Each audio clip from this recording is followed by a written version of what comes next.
तो शोएब भाई आप ये बता दीजिए कि आपकी मतलब लाइफ लर्निंग क्या है, जितना आपका माशाल्लाह एक्सपीरियंस है उससे आपने मतलब अभी तक क्या सीखा है? सर मैंने ये सीखा है कि स्किल बहुत ज़रूरी है। स्किल जो है वो आपकी ज़िंदगी बदल सकती है। अब अगर मैं आपके पास बैठा हूँ तो मैं किस बेस पे बैठा हूँ?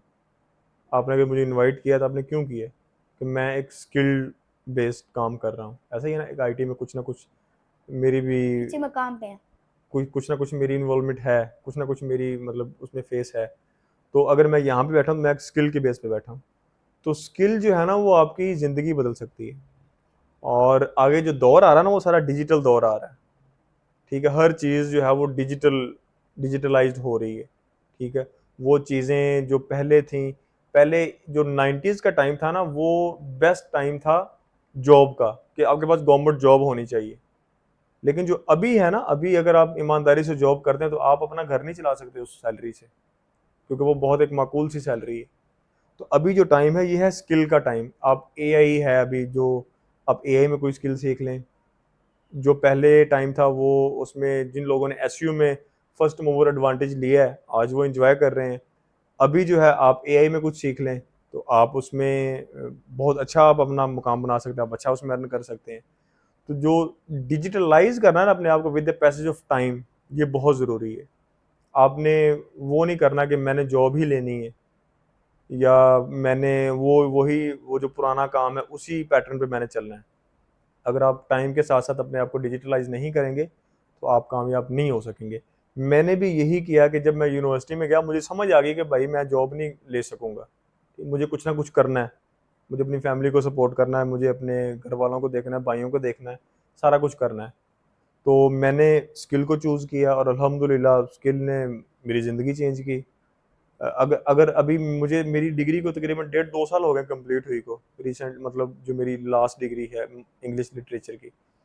अगर मेरे पास स्किल ना होती तो मैं तो पता नहीं अब क्या कर रहा होता, किसी होटल में काम कर रहा होता या उबर चला रहा होता लाहौर में। ठीक है, क्योंकि जॉब तो नहीं ना मुझे मिलनी थी, जॉब है ही नहीं।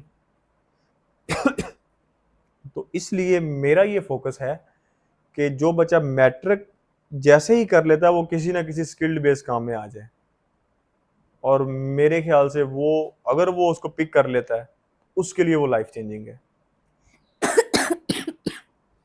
जी थैंक यू वेरी मच। तो शोएब भाई मेरा भी एक विजन है कि इसी तरह का विजन है कि जितने भी पाकिस्तान के स्टूडेंट्स हैं उन सबको आईटी स्किल्स की अवेयरनेस दी जाए ताकि वो अपनी स्टूडेंट लाइफ स्टार्टिंग स्टार्ट कर सकें और अपने पाँव पर खड़े हो सकें।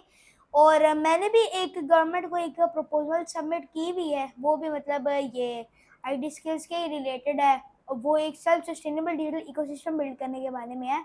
अच्छा अच्छा। तो तो उसकी थोड़ी सी डिटेल बताएं, वो उसका क्या है, मैकेनिज्म उसका क्या मैंने है? उसकी मतलब एक वीडियो भी बना रखी है यूट्यूब चैनल के ऊपर, जो लोग देख रहे हैं उनको मैं वो आई कार्ड में डाल दूंगा। और वैसे अगर मैं उसकी कोई जनरल में बताऊं तो वो प्रपोजल इस तरह से है कि जो यूनियन काउंसिल लेवल पे ये जो मतलब एक स्कूल बना होता है उसमें आके मतलब कम से कम भी 3 कमरे आपको फारिग मिल जाते हैं, खाली बड़े कमरे मिल जाते हैं जहाँ पे आके मतलब फ्रीलांसर्स आके काम कर सकते हैं। वहाँ पे एक कोवर्किंग स्पेस बना दें, फर्नीचर रख दें और मतलब पंखे लगा दें, एसी ना भी लगाएं तो भी मतलब सिर्फ एक कोवर्किंग स्पेस बना दें, क्योंकि जो घर का इन्वायरमेंट होता है उसमें मतलब काफ़ी ज़्यादा डिस्टर्बेंस होती है, वहाँ पे इंटरनेट के बहुत ज़्यादा इश्यूज होते हैं, वैसे ही घर में मतलब और काफ़ी इश्यूज होते हैं। तो उसकी वजह से मतलब उनकी प्रोडक्टिविटी काफ़ी लो होती है। लेकिन जब ऑफिस में कोई बैठ के डेडिकेट होके मतलब काम करता है तो उनकी प्रोडक्टिविटी ट्रिपल हो जाती है। तो इसीलिए मतलब फिर गवर्नमेंट उनको उसकी जगह चार्ज ना करे और ये जो जितने पैसे ये मतलब अब जो ये ट्रेनिंग्स पे लग रहे हैं उसकी जगह उन्हीं फ्रीलांसर्स को कह दे कि आप ही इन नए फ्रीलांसर्स को सिखाओ भी और आप इनको काम भी दो, अपने साथ अटैच करो। इस तरह मतलब एक सेल्फ सस्टेनेबल बने, तो गवर्नमेंट को सिर्फ और सिर्फ प्लेस देनी पड़े। और अगर ट्रेनिंग्स देनी है वो उनके अपने ऊपर है, लेकिन मतलब ट्रेनिंग्स भी ना दें तो सिर्फ इंटरनेट देना है और जगह देनी है वहाँ बैठने की। बाकी सब कुछ मतलब मेरिट के थ्रू जो फ्रीलांसर आएंगे वो खुद ही सिखाएंगे और लोगों को सिखाएंगे, वो फिर उनके साथ जुड़ेंगे, फिर इसी तरह और मतलब ये ये जो सिलसिला आपका चलता आइडिया रहेगा। है ना, ये मुझे बहुत अच्छा लगा है, जी। क्योंकि मैं इस फेज़ से गुज़रा हूँ। जब आप घर पे होते हैं ना, तो आप लेज़ी फ़ील करते हैं। आप काम कर रहे हैं, आप काम करते-करते आप फ़ेसबुक पे चले जाएँगे, आप मोबाइल पे चले जाएँगे, या आप कुछ ना कुछ किसी और एक्टिविटी में इन्वॉल्व हो जाएँगे। जब तक आपका वर्किंग स्पेस नहीं है ना, आप रेगुलर अच्छे तरीके से काम नहीं कर सकते। उस काम के लिए आपको ग्रो करने के लिए आपका वर्किंग स्पेस होना बहुत ज़रूरी है। फॉर एग्ज़ाम्पल आप फ्रीलांसर हैं, आप घर पे बैठ के 2 घंटे आप एक जगह पे बैठ सकते हैं, इससे ज़्यादा आप नहीं बैठ सकते। आप कुछ ना कुछ और करने लग जाओगे। जब आपको पता है कि मेरे पास एक वर्किंग स्पेस है, मैं घर से निकला हूँ, लैपटॉप उठाया, मैं सीधा अपने काम पे गया हूँ। वहाँ पे मैं अकेला नहीं हूँ, साथ सराउंडिंग में और भी फ्रीलांसर्स हैं, तो एक किस्म की वो मेरी कनेक्शन भी मेरे उनसे बन रहे हैं। और जब मेरे उनसे कनेक्शन बनेंगे, तो वो बेसिकली मेरा बिज़नेस इंक्रीज़ करने में मेरे मुझे उसमें फ़ायदा होगा, ठीक है? और जब बंदा फ्रीलांसर्स में बैठता है, प्रोफ़ेशनल्स में बैठता है, तो बंदे की मेंटल कैपेसिटी भी इंक्रीज़ होती है, बंदे की पर्सनैलिटी बूस्ट होती है। तो मेरे हिसाब से तो ये बहुत अच्छा प्रोजेक्ट है कि जिसमें गवर्नमेंट के इतने पैसे भी नहीं लगने। एक उन्होंने कमरा देना है आपको, और पंखे लगा के दे देने हैं, और वहाँ पे स्टूडेंट्स ने आके अपना काम करना है, और फिर उन्होंने फ्री ऑफ कॉस्ट अपने स्टूडेंट तैयार करने हैं। तो ये तो एक किस्म की चेन चल जाएगी। और क्योंकि आपको पता है कि हमारे मुल्क में कोर्सेज़ कितने महँगे सेल हो रहे हैं। ये गेस्ट पोस्टिंग का कोर्स है, ये 35,000 रुपए का लोग दे रहे हैं। हालाँकि ये इसमें कोई ऐसी चीज़ नहीं है कि इसको 35,000 का दिया जाए। ये तो फ्री ऑफ कॉस्ट होना चाहिए, बल्कि यूट्यूब पे पड़ा है, आप 6-7 वीडियोज़ देखो, आप उसमें आपको सारा क्रक्स पता चल जाएगा, ठीक है? तो मीन टू से कि जब एक स्टूडेंट को जगह मिली हुई है, तो उसके रिटर्न में वो क्या करेगा, वो किसी न्यूबी को रेडी कर देगा। तो बेसिकली ये एक चेन है और सदका जारिया है उसके लिए। अगर मैं किसी को सिखा रहा हूँ और मेरे सिखाने से उसका घर का चूल्हा चल रहा है, तो वो उसका सदका सारी उम्र मुझे उसका अजर मिलना है। वो मेरे लिए सदका जारिया है, ऐसे ही है ना? तो अगर वो फ्री ऑफ कॉस्ट सिखा रहा है, बदले में उसको वर्किंग स्पेस मिल रही है, तो ये मेरे ख्याल से तो गवर्नमेंट को इस पे फोकस करना चाहिए। और अगर स्कूल की जगह नहीं भी है ना, तो वो 1-2 कमरे अरेंज करवाना उनके लिए कोई मुश्किल काम नहीं है। किसी भी जगह पे वो करवा सकते हैं। ज़रूरी नहीं कि वो स्कूल में करवाएँ। अगर वो इस पे सीरियस होके, मतलब स्कूल्स, यूनिवर्सिटीज़, कॉलेज, मतलब ये कम से कम भी यूनिट काउंसिल लेवल के ऊपर तो बने ही होते हैं। एक वही ना ना, एक बना वही तो होता मैं है बात कर तो रहा हूँ कि हमारा ये मुतालबा नहीं होना चाहिए कि वो स्कूल में ही दें। हमें चाहिए जगह, वो हमें कहीं भी वो प्रोवाइड कर दें। वहाँ पे हम उसको थोड़ी-सी एडवर्टाइज़मेंट करेंगे, उसपे कोई ऐड वगैरह चला देंगे, ये यहाँ पे ये फैसिलिटी है। जैसे अब ई-लाइब्रेरी है, या लाइब्रेरीज़ हैं, हर छोटे सिटीज़ में लाइब्रेरीज़ हैं, ठीक है? तो वहाँ पे कितने लोग जाते हैं? मेरे ख्याल से तो कोई बुक्स का तो अब कोई नहीं है कोई शौकीन कि वो बुक्स पढ़ने के लिए स्पेशल जाए लाइब्रेरी। जगह है ना, क्योंकि वहाँ पे उन्होंने इंटरेस्ट लिया है। आईटी का जो हब, मतलब जो वर्किंग स्पेस है, ये बहुत ज़रूरी है। यहाँ पे मेरे जैसे, आपके जैसे बहुत लोग रेगुलर जाएँगे, क्योंकि उन्होंने कमाना है वहाँ से।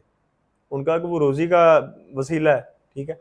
जब वो वहाँ पे जाएँगे, अब मैं फॉर एग्ज़ाम्पल न्यूबी हूँ, मुझे पता है कि वहाँ पे एक्सपर्ट बैठते हैं।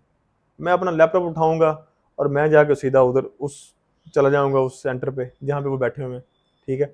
मैं उनको ना तंग हूँ, उनके पास बैठ के उनका काम ही देखता रहूँ कि ये काम ये कर रहे हैं। मैं उनका काम देख के एक्सपर्ट हो जाऊँगा। तो ये बहुत ज़रूरी है, और मैं तो ये भी कहता हूँ कि जो मैट्रिक के बच्चे हैं, उनके तो सिलेबस में ये चीज़ ऐड करनी चाहिए कि कोई ना कोई उनको आईटी का अभी गवर्नमेंट ने इस दफ़ा कुछ किया है। जैसे मैट्रिक टेक है, वो उन्होंने फर्स्ट टाइम इंट्रोड्यूस करवाई है। फैशन डिज़ाइनिंग है, वो उन्होंने फर्स्ट टाइम इंट्रोड्यूस करवाई है। ये राना सिकंदरिया साहब ने एक नया इदारा बनाया है पैक्टा के नाम से। पैक्टा क्या करता है, वो उन्होंने सिलेबस बनाया है, उन्होंने सिलेबस को फ़िल्टर आउट किया है। कि एक बंदा जो मैट्रिक में है, उस अगर वो उसका इंटरेस्ट फैशन डिजाइनिंग में है, तो वो मैट्रिक से ही फैशन डिजाइनिंग सीखना, उसको क्या जरूरत है अलजेब्रा सीखने की। जैसे हमारी ये पॉडकास्ट से पहले बात हो रही थी कि अलजेब्रा हमने पढ़ा है, तो हमने उसको इम्प्लीमेंट कहाँ पे किया है? हाँ, हमारे तो वो कहीं नहीं काम आया। या वो जो मशहूर फार्मूला है मैथ का, A square is equal to B square, इस तरह करके, वो हमने कहाँ पे यूज किया? कहीं नहीं यूज किया। तो अगर मैट्रिक टेक में एक बच्चा है जिसको टेक में जो जाना चाह रहा है, वो डायरेक्टली यहाँ से ही फिल्टर आउट हो गया। अगर कोई फैशन डिजाइनिंग का है, तो वो बच्ची यहाँ से ही फिल्टर आउट हो गई। तो ये इन्होंने एक अच्छा काम किया है राना सिकंदर साहब ने।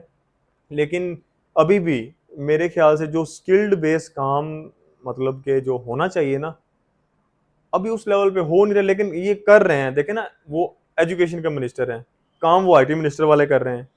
आप उनके हल्के में हैं, बल्कि मैं आपको दावत देता हूँ कि अभी उन्होंने हमारा विजिट करना, जो हम कोर्सेज करवा रहे हैं ना, उन्होंने बच्चों से मिलना है, तो आप भी हमारे साथ हैं। जी आपको हम वहाँ पे जो नेफ्टा के इदारे खुले उन्होंने खोले हैं, बच्चियों को फ्री ऑफ कॉस्ट उन्होंने 200-300 लैपटॉप दिया है।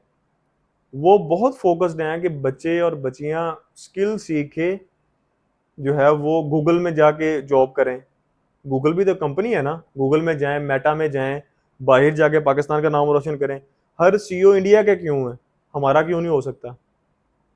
अगर हम आज फोकस करेंगे, अपने बच्चों का माइंड इधर लेके आएँगे, उनको वो पुराने फौजी बनने और पुलिस वाला बनने से निकालेंगे। ये कोई बुरी चीज़ नहीं है कि आपने फौजी नहीं बनना। मीन टू से कि वो एक हमारी वो एक रवायत चलती आ रही है कि मैट्रिक किया, हम जॉब की तरफ चले गए। अगर एक बच्चा टैलेंटेड है, वो आईटी में अच्छा काम कर सकता है, तो हम उसको मौका दें ना कि वो करे। अगर वो कल को पाकिस्तान का नाम ही रोशन करेंगे, अगर वो कल को कोई बड़ा बनता है कहीं पे, कुछ सीईओ बनता है किसी कंपनी का, तो अभी आप देख लें कि आईटी इतनी ज़रूरी है कि हमारी जो जंग हुई है रिसेंटली, जिसमें हमने अल्हम्दुलिल्लाह फ़तेह हासिल की है, हमारा ऑपरेशन बुरहानुल मरसूस जो है वो कामयाब हुआ है।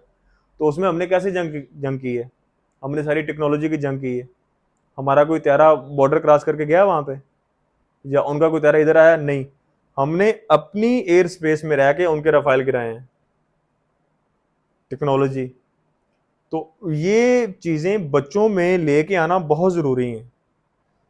अगर बच्चे ये चीज़ को अभी से सीखना शुरू करेंगे ना, तो तब जाके कुछ 10 साल बाद हमारे मुल्क में आईटी की तरफ रुझान बढ़ेगा।